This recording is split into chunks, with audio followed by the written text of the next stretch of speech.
आवश्यक सूचना। यह चैनल किसी भी प्रकार से सेल्फ मेडिकेशन को बढ़ावा नहीं देता है। यह चैनल सिर्फ दवाइयों के बारे में सामान्य जानकारी तथा जागरूकता फैलाने के लिए बनाया गया है। अतः आप किसी भी परिस्थिति में दवाई लेने से पहले अपने डॉक्टर का सलाह अवश्य लें। धन्यवाद।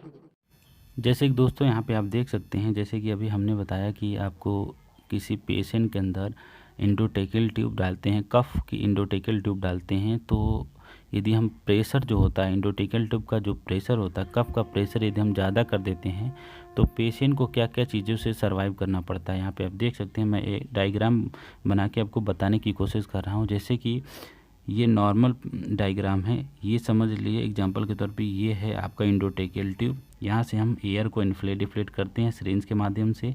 ये भी एंडोटेकियल ट्यूब है, यहाँ से हम एयर को इन्फ्लेट डिफ्लेट करते हैं। बस इन दोनों दृश्यों में, इन दोनों डायग्राम में कुछ अंतर देखने को मिल रहा होगा।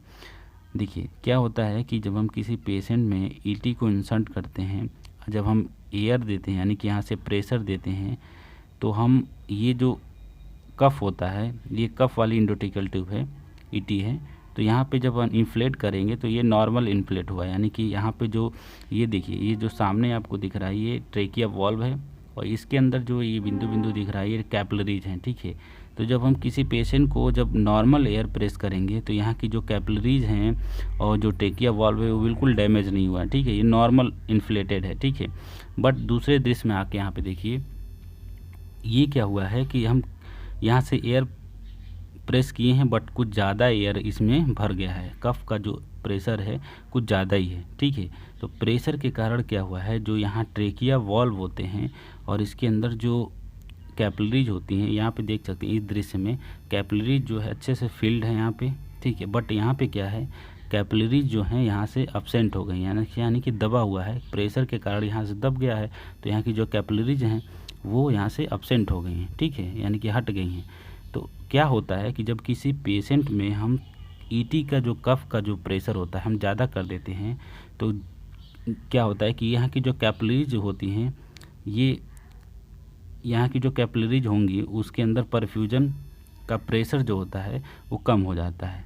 जैसे कि मान लीजिए नॉर्मल प्रेशर में है तो इसके अंदर कोई दिक्कत नहीं हुआ है, ठीक है।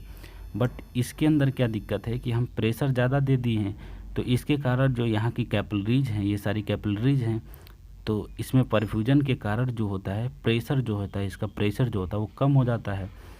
ऐसे कंडीशन में क्या होता है, ट्रेकिया वाल्व जो होता है, यानी ट्रेकिया वाल्व का जो पार्ट होता है, ये ट्रेकिया ये वाल्व है, इसके अंदर के जो पार्ट होते हैं वो पूरी तरफ से नेक्रोस हो जाते हैं, ठीक है। अब नेक्रोस हो जाने के बाद क्या होगा, वो फाइब्रोसिस होकर, ठीक है, वो फाइब्रोसिस होकर वो ट्रेकिया स्टेनोसिस में कन्वर्ट हो जाएगा, यानी कि बहुत विशाल रूप ले लेगा, वो फाइब्रोसिस हो जाएगा। जब किसी पेशेंट के अंदर ईटी पड़ा हुआ है, कफ वाली ईटी पड़ी है, जब प्रेशर बहुत ज़्यादा दे देंगे, यहाँ पे देखिए प्रेशर बहुत ज़्यादा है, इसके कारण से यहाँ की जो ये कैपिलरीज हैं उसमें परफ्यूजन का जो प्रेशर है वो कम हो गया है, उसके कारण जो होता है ट्रेकिया वाल्व का जो पार्ट होता है वो पूरी तरफ से नेक्रोस हो जाता है, ठीक है। और जब नेक्रोस हो जाएगा तो उसके अंदर फाइब्रोसिस हो जाएगा, और फाइब्रोसिस होगा तो उसके अंदर क्या होगा, ट्रेकियल स्टेनोसिस होकर वो बहुत विशाल रूप ले लेगा। तो इसीलिए हम एक आता है इंडोट्रेकियल कफ प्रेशर, उससे हम चेक करते हैं पेशेंट को, जब इंटूबेट करते हैं, जब यदि हम कफ को इन्फ्लेट करते हैं तो हम उसके प्रेशर मॉनिटर करते हैं, उसमें लगाते हैं। जैसे कि यहाँ पे देख सकते हैं, यही इसी के बारे में हम बता रहे थे। जब हम मॉनिटर करते हैं तो हमें पता चलता है कि हमें कितना प्रेशर रखना चाहिए, कितना नहीं रखना चाहिए। तो जो नॉर्मल प्रेशर होता है ये कफ की, यहाँ पे आप देख सकते हैं, जैसे कि अभी हमने बताया कि जो इंडोटेकियल कफ का प्रेशर जो नॉर्मल कितना होना चाहिए, तो यहाँ पे आप देख सकते हैं यदि हम किसी पेशेंट में कफ को इन्फ्लेट करते हैं तो उसका नॉर्मल प्रेशर भी आपको पता होना चाहिए। ज़्यादा होने से क्या दिक्कत हो सकता है, कम होने से क्या दिक्कत हो सकता है। जैसे कि यहाँ पे देख सकते हैं 25 से 30 सेंटीमीटर ऑफ वाटर होना चाहिए नॉर्मल प्रेशर, या 18 से 22 मिलीमीटर ऑफ मर्क्यूरी होना चाहिए, ठीक है। इतना नॉर्मल प्रेशर आपका होना चाहिए, ठीक है, ईटी कफ प्रेशर का, ठीक है, इतना नॉर्मल प्रेशर होना चाहिए, ठीक है। अब क्या होता है, यदि किसी पेशेंट में, जैसे कि मान लीजिए कि किसी पेशेंट का जो प्रेशर है, कफ का प्रेशर है, वो 25 से कम हो जाता है, ठीक है, या 30 से ज़्यादा हो जाता है तो क्या होगा।